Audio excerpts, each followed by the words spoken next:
Today I'm going to show you how and why I updated my tool wall to pegboard.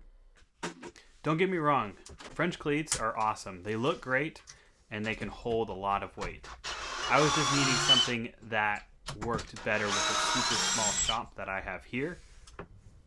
So I decided to start taking down my French cleat system. One of the downsides that I came across with the French cleat system was making those tool holders. You needed to have the tool holder span both French cleats so that it wouldn't wiggle back and forth. So it was harder to make smaller ones. You could make smaller ones, but those would tend to wiggle and occasionally bump off. Obviously there are ways to mediate this, but I wasn't really wanting to do that. Again, there's nothing wrong with the French cleat system. It's just not the best option for my shop. I tend to get new tools a lot, and I like to reorganize my tool wall. With the pegboard, it allows me to switch those things around very easily. Taking everything down went pretty smoothly. I had this backing piece behind the French cleats so that it would make everything look a little bit better. So if you are wanting to do a French cleat system, I recommend doing this as well. Alright, so installing the pegboard, I obviously marked where all the studs were and drove those screws in where those studs are. To help hang the pegboard, I added wood strips down at the bottom so that I could rest the pegboard on the bottom there and then screw it in from the top. That way I wasn't holding it up in the right place or didn't need anybody else's help. And I kept my pegboard as one piece instead of splitting it up. That way it looked a lot more cohesive. But getting those spacers for the pegboard up in the middle, I needed to create a little piece of wood that allowed me to slide them up and bring them to the hole where I needed it, and then drove that screw in. It took a little bit of time, but I was able to get it done. I decided to paint the pegboard black, and the reason for this was so that the holes on the pegboard wouldn't be as visible. I thought the white pegboard made it feel really cluttered because the holes were essentially black.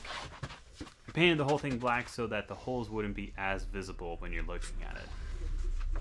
Back when I initially used pegboard, I ran into that common issue of knocking the tool holder off while you're either placing it on to the pegboard or taking it off. This has been mediated by using these screw-in tool holders. I believe they're made by Triton. I got a bunch of these. These hold on and they use a very coarse screw that fits in the pegboard. It works super well, and you have many different options to keep that fixed onto the pegboard so that when you grab your tool, it won't come off. And I'll have those links down in the description below. Another benefit for the pegboard is that you can reorganize everything.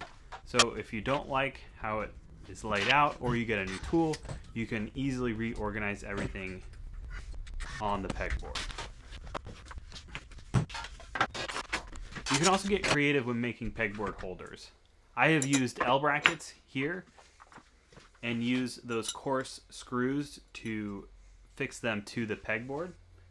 I use it for my sander and for my router, and these hold up just fine.